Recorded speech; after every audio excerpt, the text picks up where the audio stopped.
Good morning to all of you.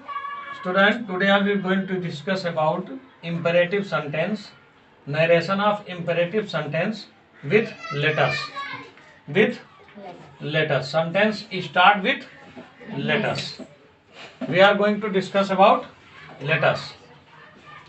Attention please. देखिए बेटा, sentence note, इसमें note थोड़ा सा जो फर्स्ट ऑफ ऑल हमको नोट है वो देखना है. सेंटेंस विथ, देखिए sentence with letters gives the sense of suggestion. Means कहीं भी जब लेटर्स रखा रहता है तो इसका मतलब हम इससे क्या होता है, सुझाव यानी सजेशन का भाव मिलता है. हाँ बेटा, तो इसी को हम पहले सबसे पहले हम इसी पे ध्यान देंगे. If our sentence reported speech is start with letters, then we complete the meaning of sense is suggestion. Suggestion. देखिए अब रूल देखिए, फर्स्ट क्या है रूल बेटा.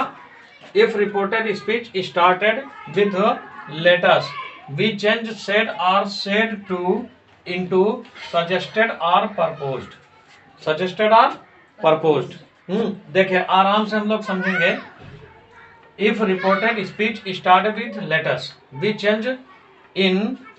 चेंज्ड इन सेड और सेड टू इनटू सजेस्ट और प्रपोज्ड अकॉर्डिंग टू सेंस. देखिए next rule इसी का है. If object is given in reporting verb, if object is given in reporting verb, then we use to before object. Object के पहले हम क्या use कर देंगे, टू. कहाँ की बात है, रिपोर्टिंग वर्ब की ही बात है.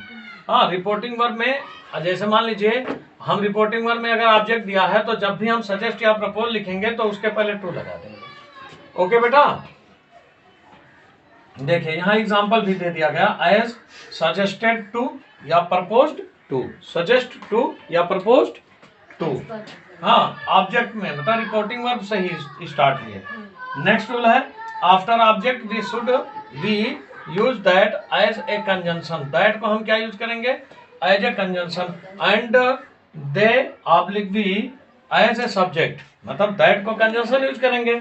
उसका रिपोर्टिंग वर्ब का जो रिपोर्टेड स्पीच का जो ऑब्जेक्ट मतलब सब्जेक्ट रहेगा उसमें दोनों में से किसी एक को यूज करेंगे. किसको, दे और we as a subject of reported speech as per sense, मतलब दे अभी सेंस के अकॉर्डिंग हम जैसा रहेगा वैसा यूज कर देंगे. रिमूव्ड लेटर्स, और क्या फिर क्या करेंगे, तुरंत लेटर्स को रिमूव कर देंगे. लेटर्स को वहां रखने की जरूरत नहीं है क्योंकि यहाँ सजेस्ट या प्रपोज हो गया ना, तो लेटर्स फिर हम नहीं रखेंगे. देख यहाँ स्ट्रक्चर है, थोड़ा सा इस पे ध्यान देंगे हम लोग. ऑब्जेक्ट प्लस दैट, यानी रिपोर्टिंग वर्ब में तुरंत जब ऑब्जेक्ट आएगा, टू के बाद तब ऑब्जेक्ट आपको मिलेगा, तो object plus that as a conjunction, they oblique we as a subject and should क्यों होता है, क्योंकि जब भी कभी हम किसी को सजेशन देते हैं तो शुड का यूज करते हैं. किसका यूज करते हैं, शुड का. जैसे मान लीजिए हम ये कहते हैं कि तुम्हें समय से उठना चाहिए, है ना, या तुम्हें अपना काम समय से करना चाहिए, तुम्हें बड़ों का सम्मान करना चाहिए, या तुम्हें नवरात्रि में व्रत रखना चाहिए, तो शुड का यूज किया जाता है इसी कंडीशन में. यू शुड कीप फास्ट, या you should pray in the morning, तुम्हें सुबह में पूजा करना चाहिए. तो ऐसे कंडीशन में शुड का ही यूज करते हैं क्योंकि ये किसी को सजेशन देने के लिए शुड किया जाता है. अगर विल उठ कर देंगे, विल सेल कर देंगे तो इसका मतलब बाध्यता को दिखाएगा ना बेटा, इसलिए हम शुड का यूज करते हैं.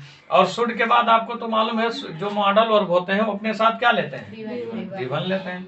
तो शुड के बाद आप V1 लगा देंगे. ओके, रूल समझ में आ रहा है ना. चलिए एग्जांपल देखिए. ही सेड टू हिम, उसने उससे कहा. यहाँ भी थर्ड पर्सन है, यहाँ भी थर्ड पर्सन है, हम लोग नहीं है ना. He said to him let us read physics, हमें फिजिक्स पढ़ना चाहिए. तो ही सजेस्टेड टू हिम, देखिए हिम ऑब्जेक्ट है तो इसके पहले हमने क्या लगा दिया बेटा, to. He suggested to him that they should read physics. Next देखिए, I said to my friend let us go for morning walk. मैंने अपने दोस्त से कहा, क्या कहा, let us go for morning walk. अब यहाँ सब्जेक्ट में आई है कि नहीं है, तो आई का मतलब जो बोल रहा वो भी उसमें है, तो वो अगर किसी को बताएगा बेटा तो हम बी का यूज करेंगे. देखिए I suggested to my friend that we should go for morning walk. मैंने अपने दोस्त से कहा कि हमें चलना चाहिए, कहाँ पे, मॉर्निंग वॉक। तो इसका मतलब कहने वाला भी उसमें है ना, तो जब कहने वाला उसमें रहेगा तो हम भी लगा देंगे, ठीक। I said to my friend, मैंने अपने दोस्त से कहा, यानी हम हैं और हमारा दोस्त है, तो दोनों मिलकर भी हो जाएंगे। हाँ, let us go for morning walk.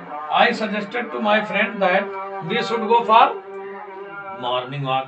Next देखिए, the leader said to the villagers. अब लीडर और विलेजर्स मिलकर क्या हो जाएंगे, दे हो जाएंगे। देखिए, the leader said to the villagers let us do something for our country.